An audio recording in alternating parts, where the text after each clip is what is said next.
201, East Patterson, fucking New Jersey. Stand up. She's winning this fight. Erin Blanchfield by submission. Wow, I did not expect Let's that. go 201.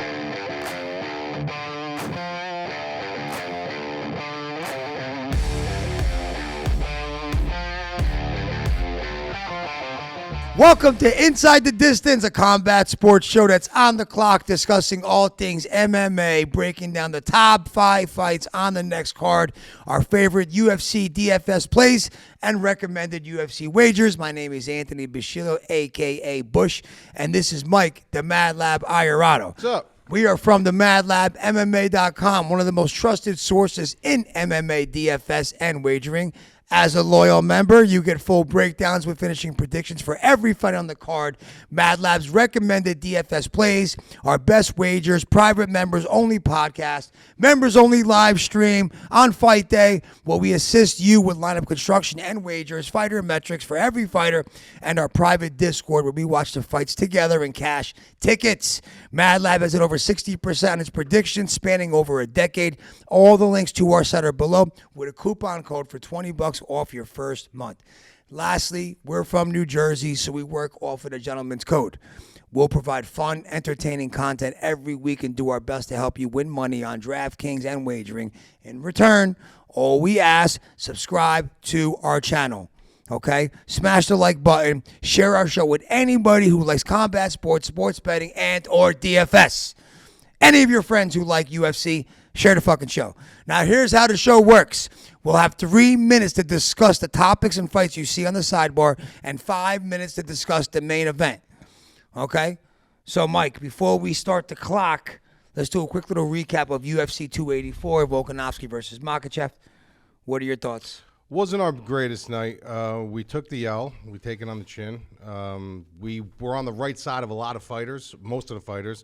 Some of the props that we picked didn't come through. So, you know, we had Luke Boomy. We had her to win by decision. She won inside the distance. So we were on the right side of the fights. Some of them were on the wrong props. One big disappointment for us was Tyson Pedro. Don't know what happened to him, how this guy just didn't fucking Guy was gassed halfway through the first round. I mean, it looked like the guy didn't even train for that fight. So that was a big disappointment. I think the Jimmy Crute decision was a bad decision, too, being a draw. Yeah. I mean, Mennefield lost a point. Crute fought back awesome in that fight. I don't even know how they scored that a draw. Yeah, I mean, I'm not going to, pull straws with that one. But, yeah, I thought Crute was going to win that fight after the point deduction. So, but the night started with Tuck losing that decision, which made no sense. Yeah, that was a egregious. Now, that was a robbery. You want to talk about robbery? That was egregious. That was a robbery. That was absolutely egregious. I don't think anybody can even argue that. Even if you tried to swing the other way, like there was no way that when that decision happened, you guys were sitting in your seat going, there is a possibility. We were like, it's going to be that kind of night. Yeah, I knew it right there. It was, but the main event, are we going to talk about that now or later? No, we're going to touch on the main event after we cover the 5 fights. We'll touch on Volk, the decision, and some other touch on the IV infusion, some other controversy. Okay, but we're going to start this time with the main fight first. We got 5 minutes to discuss. And the clock starts now. You are on the clock. All right, we got Jessica Andrade versus Erin Blanchfield. Elmwood Park's, that's MadLab's hometown. Elmwood Park, New Jersey. Let's go. Stand up, Bergen County, 201. Erin Blanchfield, a hot prospect from New Jersey, from Elmwood Park. MadLab grew up. I actually grew up right down the road in Souterbrook and in Hasbrook Heights. So I grew up in this whole area my whole life. Me and MadLab know each other for the better part of 25 or even 20, I think about 25 years now. Anyway, Jessica Andrade's tough. We know what she brings to the table. She's like a fucking bull. And I actually had the balls to pick against her on the last fight. I picked Lauren Murphy. Boy, was I fucking wrong about that pick. Andrade just mauled her and went right through her and reminded me why she's a former champ, reminded me why she's fought the best of the best over the past however many years. And we know what she brings. She's just a bull. She's tough, one of the toughest fighters in the division. She's on a 3-fight winning streak. She beat Cynthia Calvillo. She beat Amanda Lemos on a standing arm choke, which was amazing. She destroyed Lauren Murphy, and she is a brawler. She's a black belt in BJJ, but she's known for her brawling style, Joe Frazier type style, short, stocky, powerful, drag you to the ground, heavy top control. Great ground and pound. Now she's fighting a hot prospect who MadLab's been high on for a long time with Erin Blanchfield, but I gotta tell you, she might be in over her head on this one. You know, they didn't do her any favors. Now she's got a 7-fight winning streak. She beat Molly, she beat JJ Aldridge, she beat Miranda Maverick. So you know she's beating some good level of competition. But let's not get this twisted. This is a huge step up in competition for Blanch. Is she ready for it? I don't know about that. You know, she's violent. She got an aggressive game, high-level skill. It's a little bit of a short notice fight for her. She's young. I'm sure she'll be ready to go. She trains well. But in this spot, it's really tough to pick against Jessica Andrade. And I'm going to take Jessica Andrade on this one. I listen.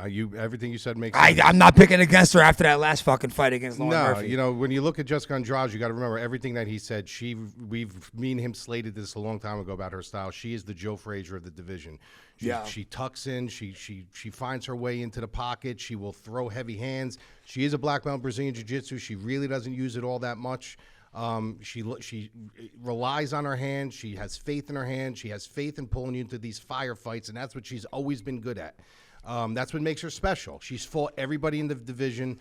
And then when you look at what what Erin Blanchfield is up against now, this is a girl who is extremely young. She comes from my neck of the woods. I've been following her for a long time. She represents 201, so obviously I'm partial to her. But I also know her game. And this is a girl who literally is a black belt in BJJ under Carl Pravic, who is very well known in my area, Silver Fox BJJ.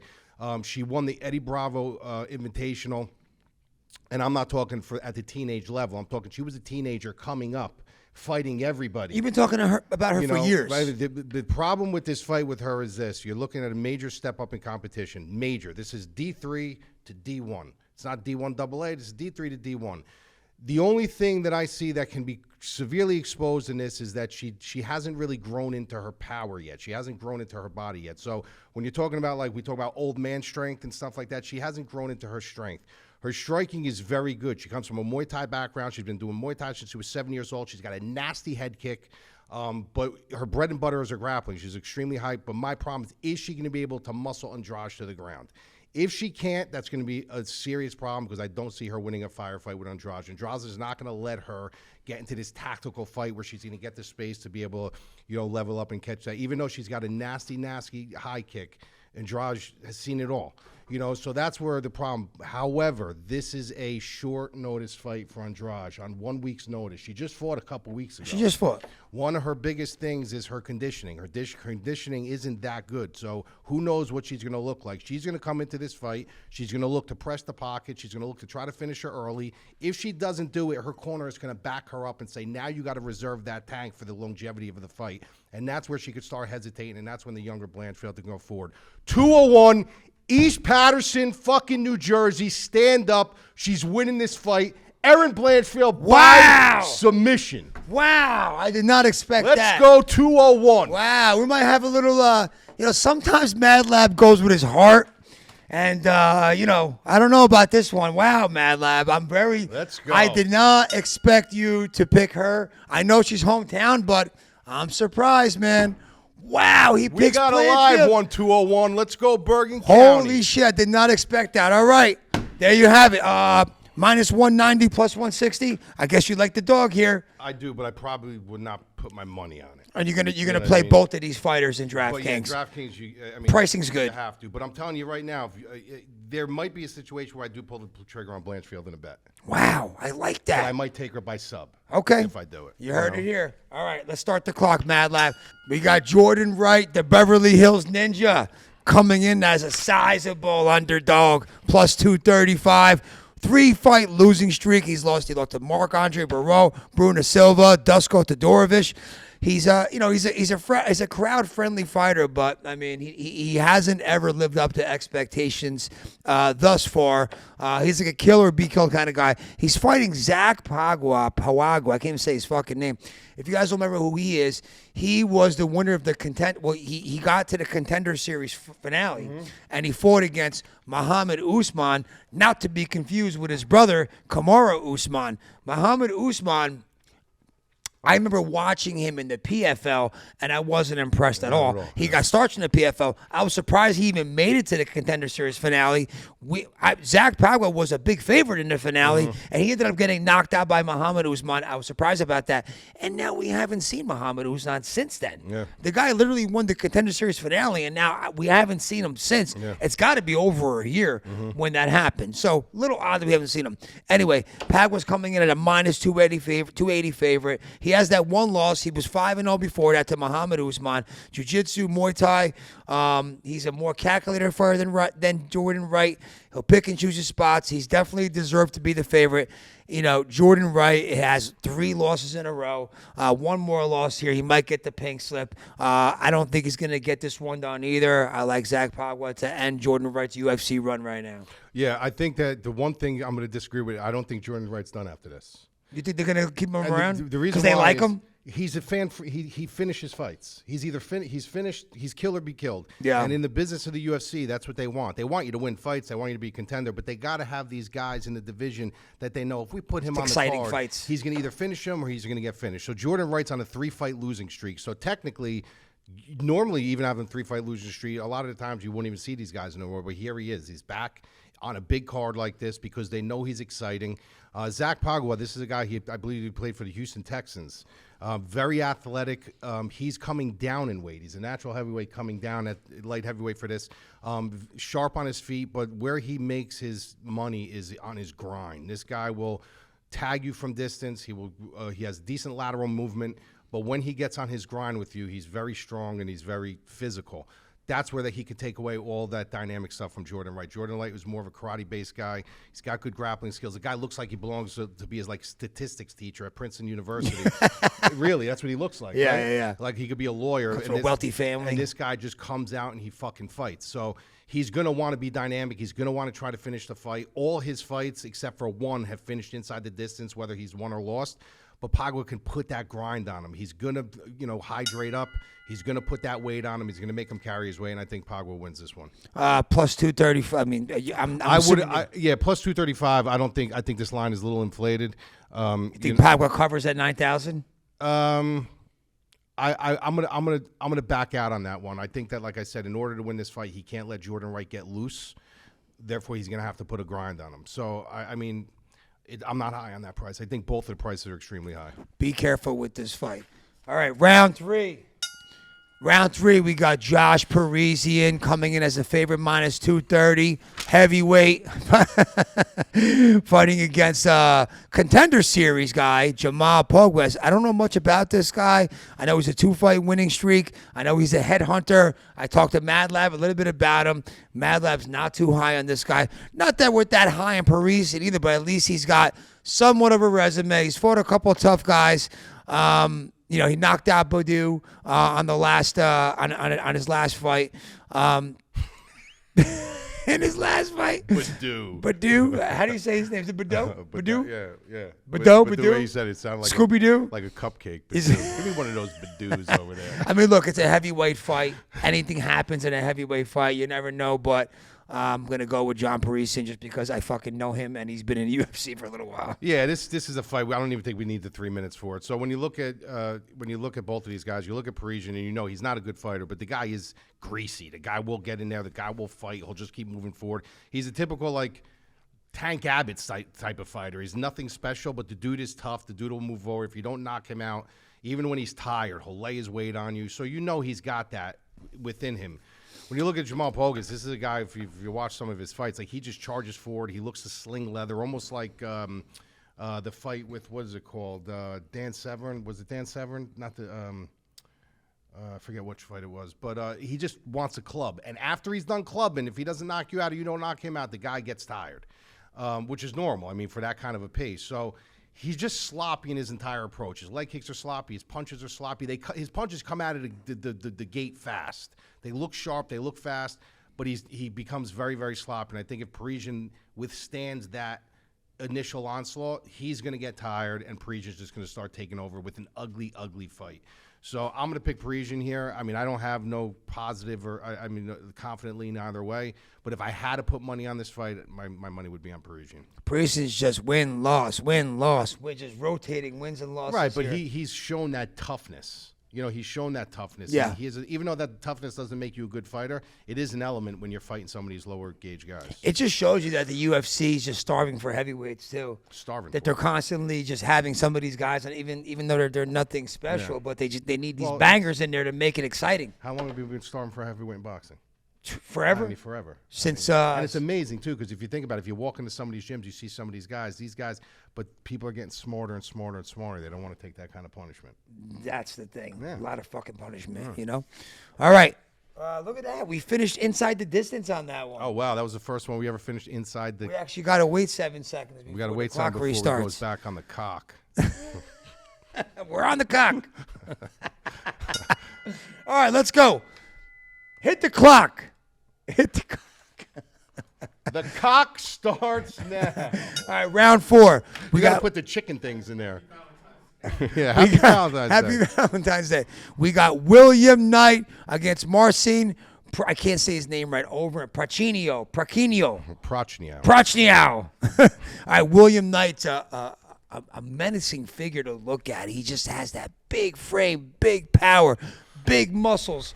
But, he's lost 2 in a row. He's lost to Devin Clark. He lost to Max Grissom. If he gets you in a bad position early, he catches you, sure, he could end the fight. But he's got bad decision-making, and we've seen him lose many times. And when I tell you, this guy's muscular, man, his arms, his back. I mean, this guy. But for guys that are muscular like that, a lot of times they gas out because their muscles need a lot of oxygen. March 1 fight losing streak. He lost to Sam Alvey, Ankalaev, Mikey Rodriguez. And then, he had a couple wins against Khalil Roundtree, like Villanueva. So he lost to Lins on his last one on a decision, but it was a close fight. I don't even know who to pick in this fight, Mike. It's a -110. It's kind of a pick 'em. I'm going to go with William Knight, that he bounces back after his 2 losses and gets another one under his belt. Yeah, when you look at this fight, it's -110, choose your poison. But if you look at it from a DraftKings perspective and you're looking at Vegas seeing this as kind of a pick 'em, you kind of are tempted to go towards the 7,200 at that point, right? Because a lot of these cards are won and lost in the middle. I always say, like, you have the meat that's in the middle. That's where everything's won. When people are trying to rise to the top to grab these big guys and then go to the bottom, the dumpster dive, they ignore the middle. But that don't make sense that it's priced like that. DK, it's just the way it is. Now, there's certain fights that you will find, you're like, holy shit, dude, it's like -130, but this guy's in like a 9,200. It's just the way they do it. Usually a fight like this is 82 and 8. Why is it 82 and 7? Oh, no, it's not 82 and 7,200. I'm sorry, it's my fault. It's 82 and 8,000. 8,000, that's what I figured. My fault. That looked a little odd. But when you look at these fights in the middle, this is kind of pick your poison. So I always tell people with these fights, what you want to do is you want to assemble lineups with the more expensive guy first. This way you can interchange it without disrupting the rest of your lineup. So usually what I tell my subscribers, 8,200, 8,000, 8,100, 8,100, you kind of want to build your lineups and interchange these guys without disturbing the piece, per se. But when you look at this fight, you're looking at Prachnio. I'm not high in this guy. This guy has shown chin issues. He's got good power. But he had a very bad confidence issue for a while, and it sent him kind of in a spiral until he kind of bounced back. William Knight, we know what he is. He's just a powerful guy. He's got good wrestling. He's very strong. It's hard to control this guy when he's got his gas tank up. But as he dies out, this guy gets extremely, extremely tired. I just think he has that athletic ability and that man-child way about him for someone like Prachnio, who's not all that great. I think that he's going to be able to manhandle him a little bit, and I think he's going to probably end up getting him out of there. You think it's going to be end of the finish? I think I'm going to go William Knight inside the distance. I would not bet this fight. I don't trust either of these guys, but like I said, take that DraftKings approach. 8,200, 8,000. You put William Knight in first. Make sure you have the money, and then you can interchange them. You won't disturb the piece in the rest of your lineups. All right, last fight on the card. I forgot to print it out. I got him on the computer here. We got another New Jersey native, Jim Miller. Let's fucking go, Jim Miller. Let's see if MadLab goes with his heart again. This is one. I trained with Miller, dude. Yeah, here we go. Here's the story. His brother. Go ahead. Talk about the whole day. His brother. I know. Trained with Jim I almost Miller, heard Danny him in the Miller. gym. I almost heard Danny Miller. that was Dan. I put him. We're not on the clock for this one yet, son. Put it on the clock. All right, let's go. You are on the cock. Jim Miller, New Jersey, 39 years old, man. He's on the wrong side of it now. Great guy to watch. He's a Hall of Famer, Jim Miller. Of course, first UFC, ballot, first bro. ballot Give Hall him of the Famer. gold jacket. Fighting the much younger, stronger Alexander Hernandez. Hernandez coming off 2 losses to some respectable opposition. I mean, Renato Moicano, tough dude. Billy Q, another tough guy. Explosive, athletic. Has never lived up to his potential and the skill set that he has, but he is a tough guy. He does hit hard. He's got solid power, good wrestling. I think Jim Miller is a little bit in over his head, and he's a plus 190 dog here. I think Alexander Hernandez. Jim Miller doesn't have anything to prove. Alexander Hernandez has a lot to prove to show that he belongs in the UFC, and I think he gets the job done and gets back on the winning streak here. I got a backstory for both of these guys, and that's why this is a tough one for me to call. On one hand, Jim Miller, like we were joking around, I used to train with him back before he was in the UFC, him and his brother Danny, and I know how good he is. Like, I felt his top pressure. I remember I used to say all the time, if you close your eyes and let Jim Miller on top of you, when he gets top control, it feels like there's a guy that's 205 on you. That's how good this kid's grappling is. He's a black belt under Jamie Cruz. So if you guys are from the tri-state area, you know what that means, being a black belt under Jamie Cruz. The thing that always bothered me about him in the early set in reality fighting was he didn't have that great of striking. Striking wasn't that good. But he's come a long way since then. Alexander Hernandez on the flip side, what my little thing with him is that I knew coming in his debut against Dariush, I called that fight, how this kid was going to catch him cold, and he ended up catching him cold. And I saw something in him early on that I really did like. It never panned out. But a big part of that is his arrogance with the Cerrone thing, him really buying into his own hype. The kid's extremely athletic. He's extremely explosive. He's got good wrestling. His biggest downfall is his cardio. That's what killed him in the Billy Q fight. That's what kills him in a lot of fights, even the Cerrone fight. The positive for him in there is Jim Miller brings a world of experience. Like I said, his grappling is so fucking underrated. His striking's not that bad. He overcame Lyme disease. He's looked a lot better in his last couple fights, 3 straight, beating Cerrone, Mota, and Gonzalez. But he also has some cardio issues. This is a kid who will come out like Joe Loizon. He'll try to finish it early. But if you drag this guy into the second and third round, he tends to start backing up, and you can kind of control him a little bit. He's not the most athletic guy in the world. If you don't get him on the ground, he's not going to sit there and have this pocket fight with you. And that's where I think Alexander Hernandez is going to be able to take over. And that's what I think the matchmakers actually saw here. They said, well, listen, we're going to give him a big name. I don't think they care. I'm sure they don't want Jim Miller to lose. But they're saying this is a very winnable fight for Alexander Hernandez. It's a good little name on his resume. Build his confidence again. On his resume. Yeah. I wouldn't be shocked if Jim Miller wins this fight. I'm pulling for Jim Miller. I want him to win this fight, but there's a part of me that's pulling for Alexander Hernandez because I'm still kind of a believer in him if he can get his mind right and his cardio right. But I'm going to go with Alexander Hernandez, which I never go against Jim Miller. Never. But I knew this time you were going to.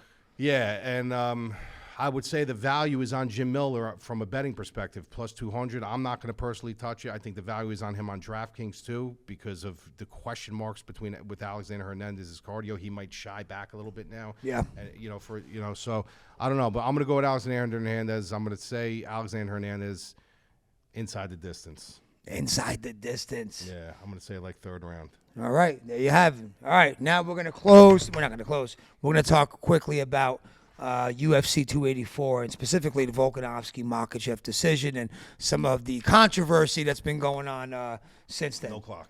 He wants no clock on this one. All right. So, number one, and MadLab posted a couple of videos about this. We watched the fight together. We watched the fight, and there were 7 of us watching the fight. Yeah. We all thought the right man won.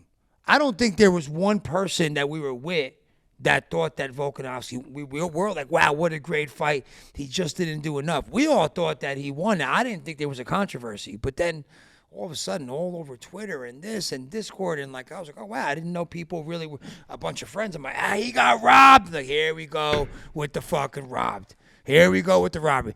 That was no robbery. No. If they would have gave it to Volkanovski, I would have been like, oh, wow. But I wouldn't have said Makhachev got robbed if it went the other way. I think he didn't do enough. And if anybody thinks that he won that round for Volkanovski when Makhachev had him in the body triangle and he was doing this thing behind the head, those shots were. My buddy was like, he was doing more damage. You call that?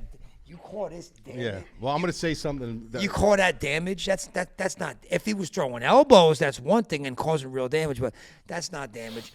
But they're saying they thought rounds 2, 3, and 5 Volkanovski won. I don't think that's the case. I think Volkanovski fought great. I think, in fact, this was more of a win for him than it was even for Makhachev. It was. For how good he fought and showed everybody because he was a sizable dog.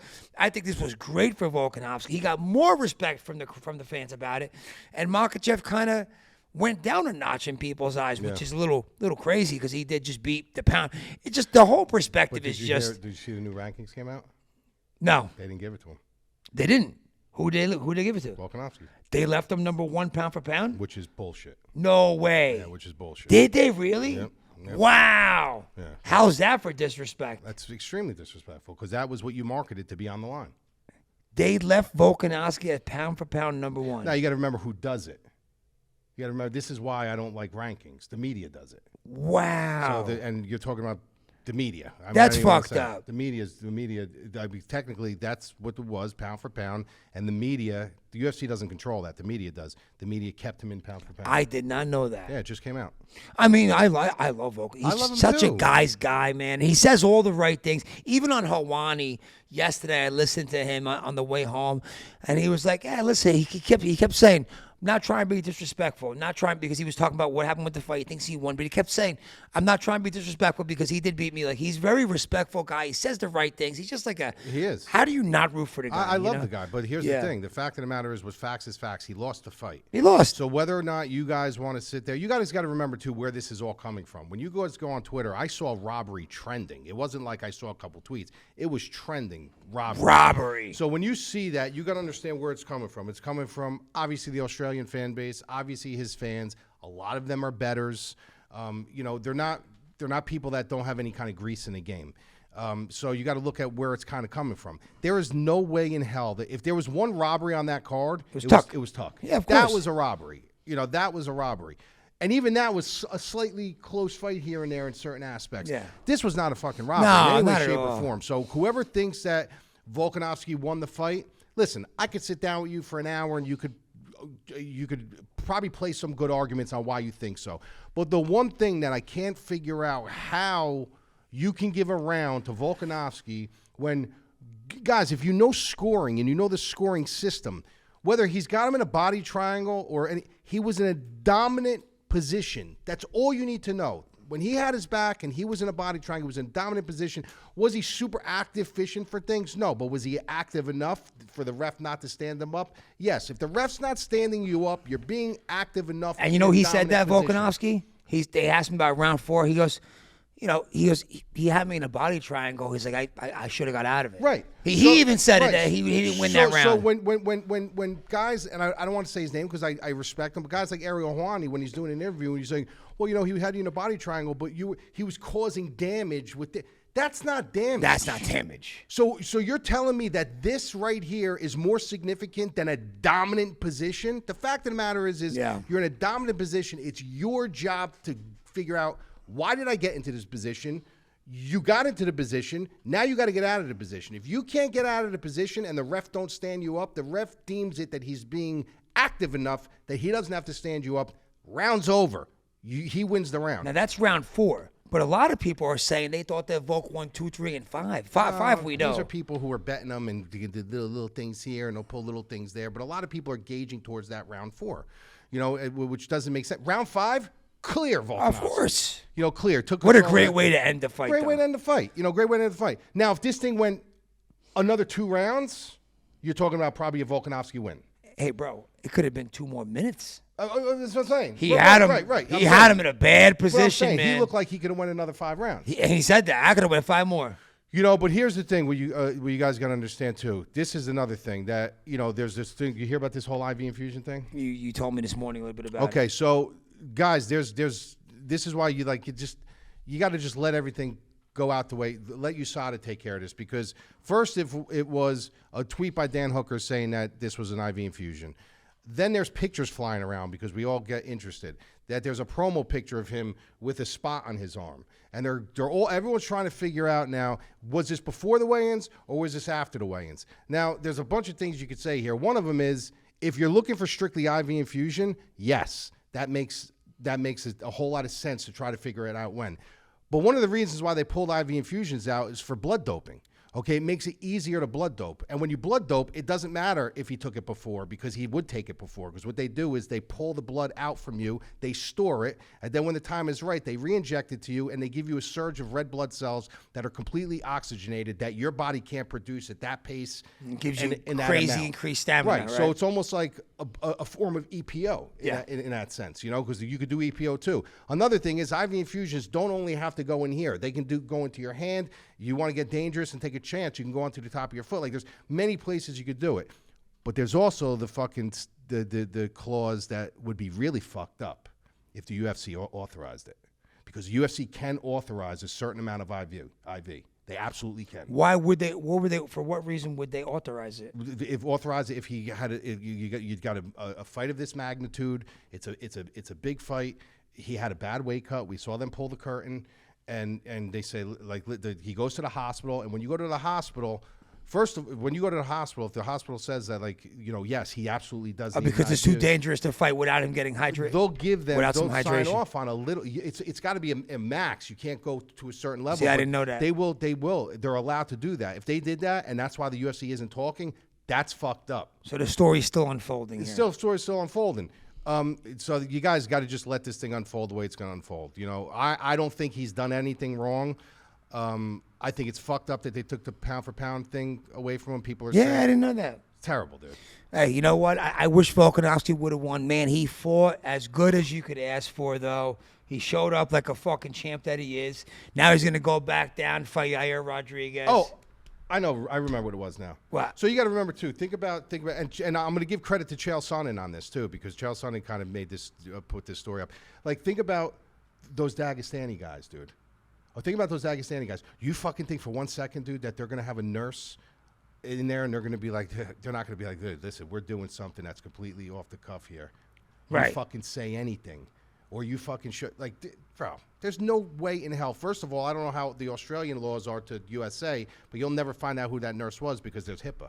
I don't know if they follow the same rules as us, but the only way that I could see him possibly getting an IV and the UFC not talking about it is if they did sign off on it. But you guys got to remember, there's a lot of different ways. You can't look at a picture and look for the before and after because there's blood doping, there's infusions, there's so many different ways to do it that you guys diagnosing a picture on when it is. You just got to let it unfold. I haven't heard nothing about it outside of Dan Hooker. I think it's a bunch of bullshit. I think it's bullshit. I think he's fucking salty as fuck.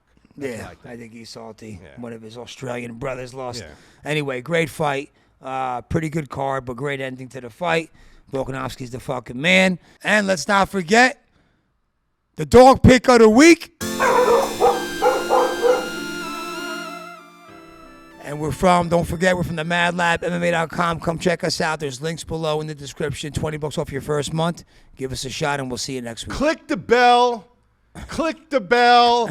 Click the fucking bell. What is that from?